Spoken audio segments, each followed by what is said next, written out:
Coucou tout le monde, c'est Murigen. Je suis ravie de vous retrouver pour la revue que je dois faire depuis longtemps parce que je l'ai eu dès sa sortie. Le jeu de Pandora Arts, Oracle des Astres chez Arcana Sacra. Alors, je n'ai à mon grand regret que le jeu et je n'ai pas acheté le livre parce que pour le moment je ne pouvais pas et je pense qu'il est essentiel pour mieux comprendre et mieux se servir de cet oracle, même si on peut quand même s'en servir sans. Alors, il arrive dans une boîte en dur comme ceci. Youp, youp. Alors, on a un joli dessin à l'intérieur de la boîte et on a le petit livret. Assez fin, hein, vous voyez que c'est vraiment un tout petit livret puisqu'il y a le livre explicatif. Et on a ici un petit ruban qui nous permet de sortir les cartes. Alors, je les sors déjà pour vous montrer l'intérieur. On a une des illustrations des cartes qu'on a que je trouve magnifique. Ces illustrations sont très très belles, donc là on est très gâtés. On a un jeu qui est très beau, donc c'est un jeu qui est à 22 €. Donc on nous dit les corps célestes qui nous entourent influent sur l'humain. Pandora Arts, auteur et artiste de talent, nous offre au travers de l'oracle des astres l'univers à portée de main. Vous retrouverez dans ce jeu les planètes, les signes du zodiaque, le fil des saisons ou encore des symboles forts et simples de compréhension. L'oracle des astres conquiert les âmes par son aspect divinatoire et les cœurs par ses illustrations. Et c'est vrai que les illustrations sont très très jolies, enfin en tout cas moi ça me parle beaucoup. Donc on va regarder vite fait le petit livret parce que voilà... il est assez court et donc il est en anglais et en français. Donc nous, on va avoir jusqu'ici, donc jusqu'à la moitié. On a 20 pages de petit livret et encore parce que on commence le sommaire à la page 7. Donc en fait, on va juste avoir le pourquoi du comment elle a créé ça, qu'est-ce qui l'inspire. Alors ce qui est mignon et qu'on va retrouver dans ces cartes, c'est que elle travaille avec son chat à côté qui s'appelle Ghost, qui un petit peu s'amuse et qui la suit partout. Et donc du coup, elle a fait un petit peu honneur à son chat parce qu'elle l'a mis dans les cartes et vous allez voir, je trouve ça très très mignon. Donc on nous propose quelques tirages, donc le tirage du cycle lunaire, en fait, où on représente la Terre, la nouvelle lune, la lune croissante, la pleine lune, la lune décroissante et la lune bleue. Donc dans le cycle lunaire, vous n'avez pas forcément la lune bleue, hein, il est rajouté là. Donc vous avez par exemple la Terre qui représente le consultant. La deuxième carte annonce que le consultant doit apprendre à matérialiser. Donc voilà, vous avez pas mal de choses. Et puis vous avez ensuite tirage planète, tirage de la planète spirituelle. Donc là, vous prenez seulement les 11 cartes des planètes qu'on va trouver dans le jeu. Vous choisirez une carte et vous allez voir un petit peu quel est le don et le chemin que ça vous apporte. Et ensuite, on a déjà les interprétations des cartes. Donc vous avez le nom de la carte et son numéro et ensuite les mots-clés qui s'y rapprochent. Donc par exemple, le printemps, on a une saison, 3 mois, renouvellement, spontanéité, innovation. Et donc vous allez avoir ça pour toutes les cartes et les remerciements à la fin. Donc voilà, donc c'est pour ça que je vous dis qu'il est peut-être plus intéressant d'avoir le livre qui doit être beaucoup plus développé, avec les cartes plus développées, leur utilisation, etc. Parce que le livret est succinct et vraiment succinct. Donc là, en illustration à la fin du livret, vous avez la même chose qu'on retrouve au dos des cartes. Donc on a un format de carte au format tarot classique en fait. Vous allez retrouver derrière cette belle illustration avec les signes du zodiaque autour. Désolée pour les mises au point. Et donc ensuite vous avez les cartes. Donc vous n'avez pas la tranche qui est colorée. Donc vous voyez, moi j'avais séparé mon jeu en deux parties, donc ça se voit. Puisqu'ils n'étaient pas pliés de la même façon dans le truc. Donc c'est moi, hein, c'est parce que je les avais mis comme ça quand je m'en sers. Donc voilà, on va avoir plusieurs parties et je les ai pas mis dans l'ordre, c'est un peu voulu. Donc hop, allez, on va regarder les cartes ensemble. Donc vous avez avant tout la carte des saisons. Là j'aurais pu voilà, donc le printemps, et c'est là en fait qu'il y a son petit chat siamois qui va être présent sur toutes les cartes. Donc vous avez le printemps avec cet arbre avec les feuilles vertes qui poussent. Vous avez ensuite l'été, alors avec juste les fruits cette fois-ci, donc ça me fait rire parce que dans les cartes, dans mon oracle aussi, c'était comme ça que je ressentais le passage des saisons avec les arbres justement. L'automne avec les feuilles qui changent de couleur et qui sont en train de tomber. Et vous avez l'hiver où il n'y a plus de feuilles et il y a tout simplement la neige sur les branches. Donc vous avez 4 cartes des saisons. Donc ce qui est pas mal, c'est que effectivement, rien qu'avec un jeu comme ça, vous pouvez aussi vous créer pas mal de tirages différents. Là vous avez les cartes des planètes, donc on va avoir Vénus, Pluton, sachant que chaque planète va apporter son message et ses énergies.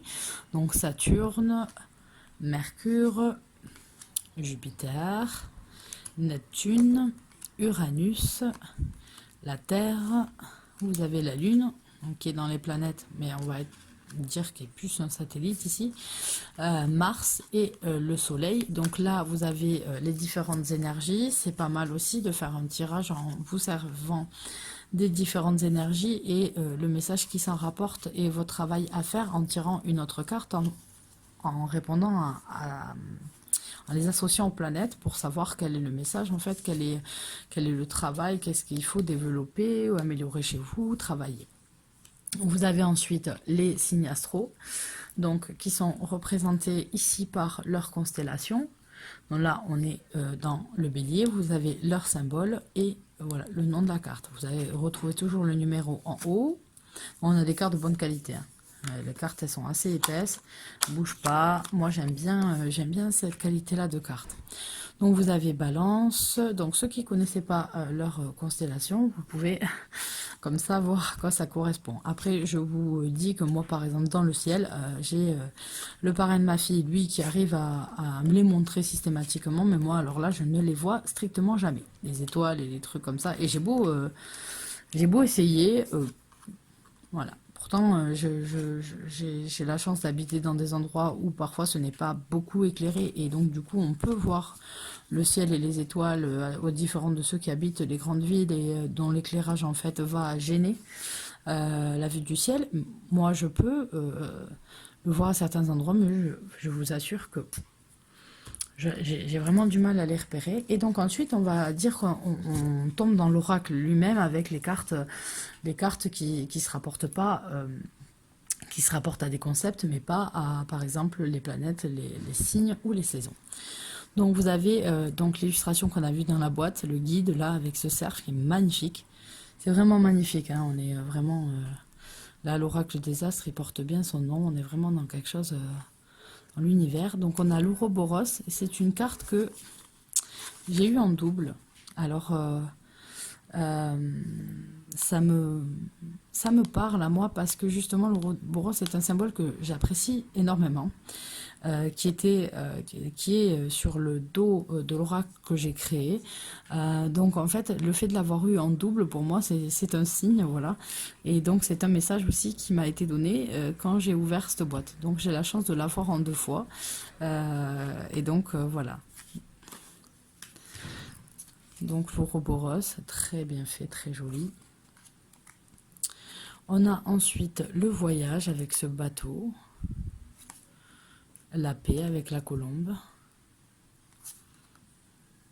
le malheur avec cette tombe et les fleurs laissées, l'alliance qu'on retrouve dans la boîte aussi, hein, juste là. Tac. Voilà. On a ensuite le partage, le combat avec cette météorite qui est prête à se scratcher, l'intuition avec ce beau hibou chouette, plutôt chouette, toute mignonne, le message avec les plumes. Alors c'est assez marrant parce que ma fille a tout l'été a eu des plumes en fait, a trouvé des plumes ou des plumes qui se sont posées à côté d'elle, etc. Et des plumes de différents oiseaux, dont y compris des gros rapaces qui ont en survolant laissé tomber une plume à chaque fois à côté d'elle. Donc cet été il y a eu pas mal de plumes autour de nous. L'illusion C'est de très très belles cartes. Après, je sais pas si ça vous parle à vous, mais moi je trouve ça vraiment très très beau. La faille, Chronos, avec le temps qui passe dans ce sablier.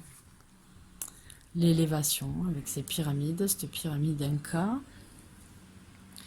L'ancêtre avec l'arbre. La foudre. Le trou noir. La protection. La naissance avec cette cigogne. La tentation avec la pomme.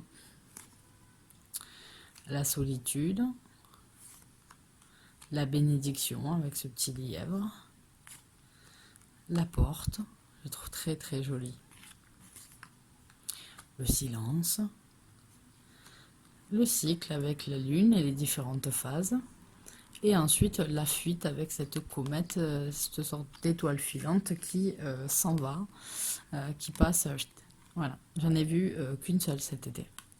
J'ai eu la chance d'en voir qu'une seule. Donc voilà pour ces cartes. C'est un très très joli oracle que j'aime, mais voilà, j'imagine que pour pouvoir mieux développer, on doit acquérir le livre, on doit prendre le livre pour pouvoir mieux développer ce jeu, mieux voir l'auteur, comment elle le voit, comment elle l'envisage. Donc voilà, en tout cas, elle a fait un très très beau travail et son livre doit être très intéressant aussi à voir avec. Donc là, Arcana Sacra en sorti un joli joli oracle et puis j'aime bien la qualité des cartes et d'avoir ces boîtes comme ça, de mettre des boîtes en dur par rapport à des boîtes de jeux classiques ou quoi qui s'abîment trop facilement. Donc voilà, je suis bien contente qu'il soit passé à ce format-là. Donc voilà pour ce jeu, j'espère qu'il vous plaira, vous avez déjà dû voir pas mal de revues dessus. Et donc voilà, et donc s'il y en a qui ont ce jeu, qui l'ont avec le livre, ben, je suis tout à fait intéressée par voir vos commentaires. Qu'est-ce que vous pensez du livre? Est-ce qu'il vous apporte vraiment quelque chose de différent par rapport au livret? Est-ce qu'il est bien développé? Est-ce qu'il n'est pas assez? Est-ce qu'il est nécessaire ou pas? Ben, je veux bien que vous me le mettiez en commentaire parce qu'il me semble pas que j'ai vu... Mais cet été, il y a parfois où j'avais pas du tout internet, donc j'ai pu louper des vidéos. Il faudrait que je regarde s'il y a une revue avec le livre bien expliqué. Donc voilà, je vous fais à tous de gros bisous et je vous retrouve à très bientôt pour de nouvelles vidéos. Bye bye.